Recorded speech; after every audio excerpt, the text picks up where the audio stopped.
Okay, reaction video tayo ngayon. Ito, maganda to. Yung recently kasi, lumabas yung official cause of death ni Lisa Marie Presley. So, titingnan natin kung anong sinasabi dun sa official report.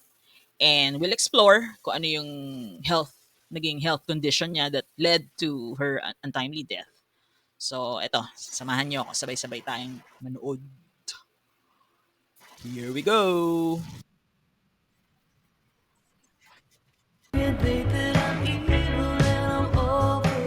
6 months after her death, an autopsy report says Lisa Marie Presley died after a small bowel obstruction following bariatric surgery several years ago. It's a very uncommon complication, and when it comes to bowel obstruction, in the case of Lisa Presley, that's even more rare. Bariatric surgery is often used as a last resort for weight loss, including when people have another serious medical condition. The three main types of surgery include gastric banding, which wraps an adjustable band around the upper stomach. A gastric sleeve removes 80% or so of the stomach. Then there's a gastric bypass, which both reduces the size of the stomach and reroutes food to bypass part of the intestines. And that procedure has a slightly higher rate of bowel obstruction. Most commonly, you can have... Okay, stop muna.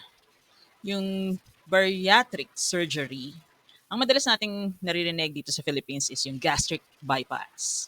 Gastric bypass, I'm sorry. In fact, kami nung pinsan ko, matagal na naming pangarap magpa-gastric bypass pag nagkapera kami. Kasi matagal na rin kaming obese, lalo na ako. Papatanggal na namin lahat ng bituka. para wala nang paglalagay ng pagkain. No, just kidding. Well, anyway, itong bariatric surgery, marami siyang kind, no? Katulad kanina, pinakita. Iba-ibang kind. Isa nga yung gastric bypass. So, medical procedure siya designed to help people struggling with obesity achieve significant weight loss. Kasi minsan yung, lalo na sa mga obese, yung diet, hindi kaya eh. Yung basta-basta diet lang, kahit anong strict diet yung gawin, hindi pa rin pumapayat eh. So, para mabilis ang weight loss, marami dun sa mga may pera, syempre, nagre-resort sila sa bariatric surgery. And isa nga dito si Lisa Marie Presley. So it can be highly effective in helping individuals improve their health and quality of life, lalo nga dun sa mga obese. And surgical procedure siya, pero marami siyang potential risks and complications. So isa nga dito, one possible complication is bowel obstruction, which is what happened to Lisa Marie Presley. Bowel obstruction occurs when there's a blockage in the intestines, preventing the normal flow of food, fluids, and waste through digestive system. So itong blockage nito can be partial or complete. We don't know kung ano yung sa case ni Lisa Marie, kung partial ba siya or complete. Pero both can lead to significant discomfort and potential health risks. So tuloy natin yung pinapanood natin. Physician says scar tissue after surgery can sometimes cause blockages, which can lead to organ failure, heart attacks, or death. But most of the time, he says, bariatric surgery is safe. It can have very positive outcomes down the road for people who do have successful responses to surgery. It's not clear which type of surgery Presley had or why she developed this rare complication before she died in January at age 54. Her autopsy report said she complained of stomach pain earlier the same day. Every patient who undergoes bariatric surgery has been sort of educated to ensure that if they experience any symptom like that, they go immediately to their doctor or come to the hospital. Important advice since thousands of Canadians have bariatric surgery every year. The latest available data from the Canadian Institute for Health Information shows more than a four-fold increase in the procedures over 7 years. Ano na to eh, about Canadians na to eh. Let's go back to Lisa Marie's case. So, bowel obstruction nga siya, no? Merong 4 reasons why bowel obstruction can occur after bariatric surgery. So, number 1 is adhesion or scar tissues. Kanina binanggit ng isang doktor na kinausap sa interview. So, itong scar tissues, it can form after surgery, causing the intestines to stick together and leading to obstruction. So, di ba pag may sugat tayo, naglalangib siya. Langib ba yung tawag doon? Yeah, I think naglalangib siya, 'di ba? Yun yung scar tissue. Kaya lang, syempre pag external nakikita natin, so malilinis natin, matatanggal natin yung langib. In the case of internal wounds or internal mga cuts, no.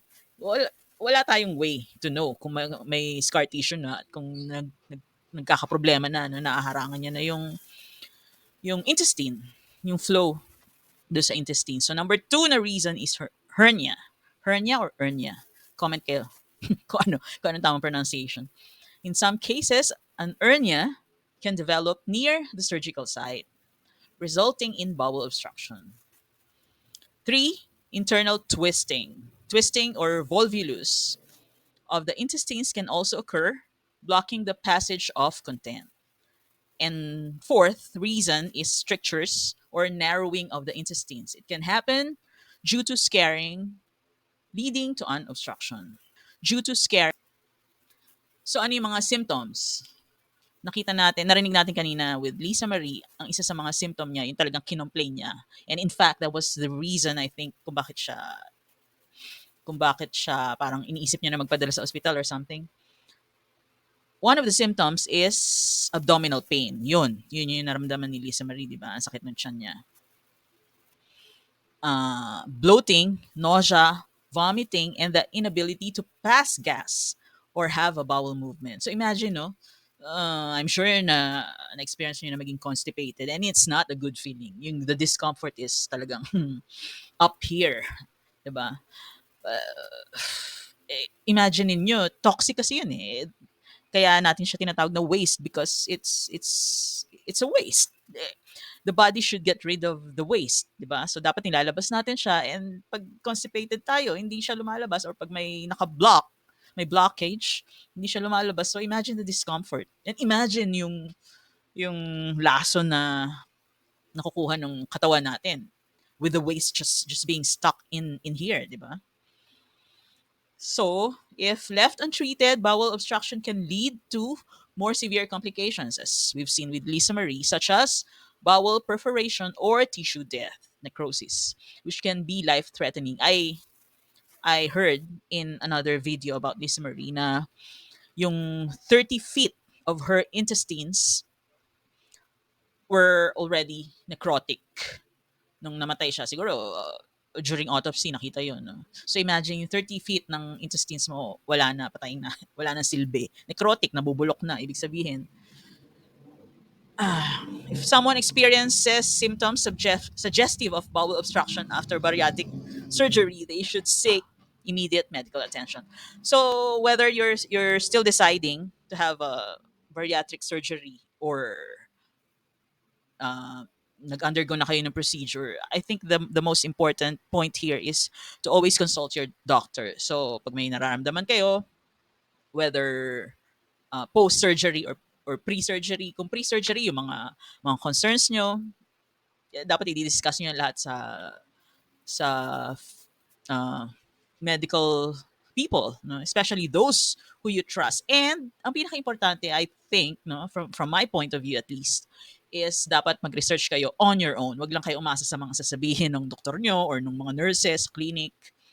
Research, do the research, read, watch as many authoritative documentaries or videos. Even sa YouTube, maraming authorities na channels, di ba? And read as much as you can. Talk to people na merong experiences about it. Basta do your own research para informed decision yung gagawin nyo. Hindi yung oo lang kayo na oo sa sasabihin ng doktor nyo. Minsan kaya tayo napapahama kasi hindi natin alam yung ginagawa sa katawan natin. Imagine, sarili mong katawan, hindi mo alam yung ginagawa sa'yo. Oo ka na oo. Tapos pag too late na, syempre, hindi na maaamin yung doktor na may nagawa siyang mali. Too late na, pinayagan mo siya eh. 'Di ba? At least kung informed decision, alam mo yung mangyayari, you know what to expect. So I think that's the most important thing na gusto kong i-point out. So let's go back here sa video.